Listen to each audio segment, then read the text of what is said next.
মন্দিরে ঘন্টা বাজাচ্ছে, ঘুড়ি ওড়াচ্ছে না, ঘন্টা বাজাচ্ছে, টং টং। একেবারে লাস্ট মোমেন্টে হঠাৎ করে পেয়ে যাওয়া বিশ্বকর্মা পুজোর ছুটি। তন্ময় সেটা নষ্ট করতে একেবারে নারাজ, তাই তন্ময়কে সঙ্গ দিতে চলে এলো মানস আর পালক।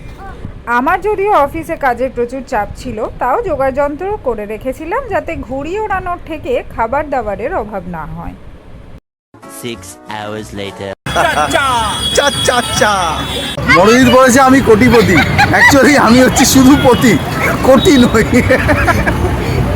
অফিস শেষের পর আমরা গিয়েছিলাম পাঠকপাড়ায় চায়ের থেকে, সেখানে দেখা হলো তন্ময় সহকর্মীর সঙ্গে। 100 টাকা দিয়েছে, আমাদের বিল হয়েছিল 75, পেছন থেকে আমি বলেছি কিপ দ্য চেঞ্জ।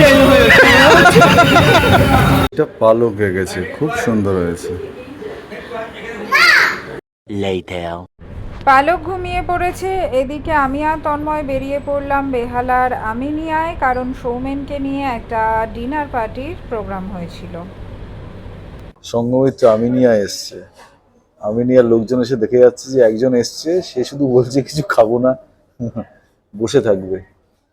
তাই সঙ্গমিত্রকে আলাদা একটা সোফা দেওয়া হয়েছে। আমি আর সৌমেন এইদিকে বসে আছি এক সোফাতে, যারা খাবে, আর যে খাবে না সে আরেকটা আলাদা সোফায়।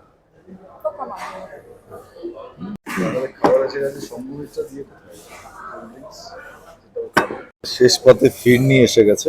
দুজনে খেলাম, একজন আমিনিয়া এসে কোল্ড ড্রিঙ্কস খেলো। আমি রাইস খেয়েছি, স্যালাড খেয়েছি, রায়তা খেয়েছি, তারপর সব ওরা নিম্বু। যে কোল্ড ড্রিঙ্কসটা খেলো সেটাও 25% খেলো।